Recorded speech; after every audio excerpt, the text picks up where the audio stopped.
जगतसिंहपुर जिला एसपी कार्यालय सम्मुख गेट्रे कार्यरत होमगार्ड विरोध में आसी सांघातिक अभियोग। होमगार्ड भाई बोहू दांडपिंडारे एकुटिया बसिथिबा बेले होमगार्ड खराब इंगित करने सहित भाई बोहू को बाड़ी बसी घर भीतर को घोषारी नहीं बलात्कार उद्यम करथिबा और तांकु कटुरी आक्रमण कर लहुलुहाण करथिबा जगतसिंहपुर सदर थाना अभियोग होईछि। अभियोग को भित्ति कर पुलिस संपृक्त होमगार्ड को गिरफ्त करने सह कोर्ट चालाण करिछि। एपटे पीड़िता जगतसिंहपुर मेडिकल चिकित्साधीन थिबा जणा पड़िछि। जिले में कुजुंग थानार तत्कालीन थाना अधिकारी जनेक होमगार्ड को प्रेम और प्रतारणा कर जेल जीवा जगतसिंहपुर अंचल नाबालिका बह और प्रतारणा कर पुरीर पुलिस एसआई बंधा हेबा एवं गत किछि दिन तले आउ जणे होमगार्ड सह कनेस्टेबल प्रेम कहानी चर्चित होई पड़िथिबा बेले एबे भाई बहू को बलात्कार उद्यम और आक्रमण घटना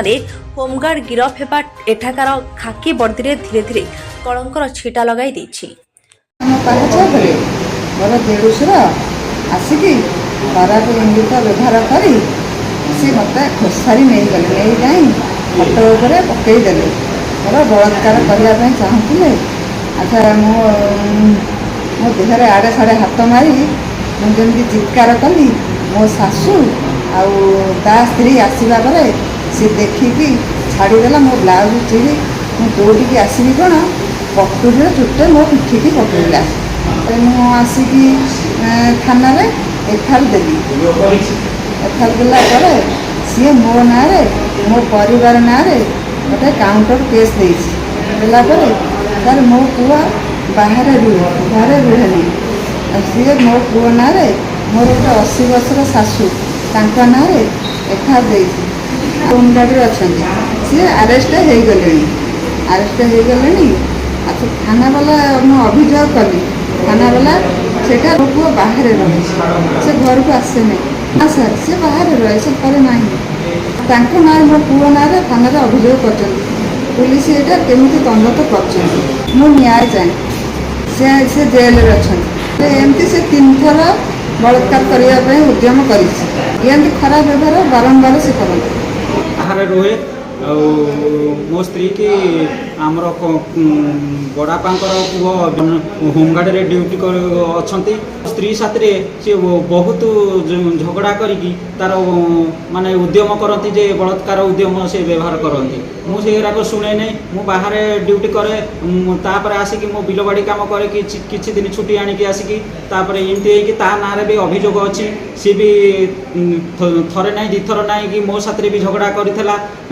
ता ना भी अच्छी क्रिमिनाल केस भी अच्छी से क्रिमिनाल केस भी एपर्यंत तुटी नहीं केवल सी जड़े होमगार्ड चाकरी करछि बोली पुलिस भाई माने ताकू सपोर्टिंग करती कि कौन मु कहि पारु नै कि एपर्यंत भी सी फाइनाल है नहीं। वर्तमान मु नथिबा अवस्था रे से मो स्त्री की मो स्त्री पिंढारे बसीथिला ताकू इंगित व्यवहार खराब व्यवहार करी टाणी नहीं कि बलात्कार करियो बोली कि चेष्टा करिथिला तापर से चित्कार करिबारु ता ब्लाउज चिरिकी ताकू कटुरी रे चोट पकेइछि बुढ़ीमा आ चित्कार करिकी गला बेलू आ तार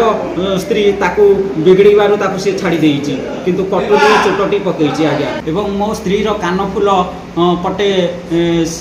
से नै जाइछि ए बाबत रे मु थाना रे एफआईआर देइछि किंतु ताकू थाना वाला जहाँ विचार को नहीं कि ताकू अरेस्ट करी कोर्ट चालाण करी वर्तमान मोर स्त्री मेडिकल रे ट्रीटमेंट गुरुतर भाव ट्रीटमेंट चली मो नाम मो परिवार नाम रे गोटे सी भी अभियोग करिछि तेणु से जो अभियोग करिछि मोर गोटे पुओ गोटे बोली पुओ सी वर्तमान आईटीआई करिवो बोली 2 मास है बाहर अच्छी आईटीआई एडमिशन करी माउसी घरे अच्छी क्लास आरंभ हो नहीं किंतु माउसी घरे अच्छी 2 मास है ता ना भी अभियोग किंतु पुलिस भाई मान को अनुरोध करा जाउची तदंत नहीं कि ये कार्य कले मु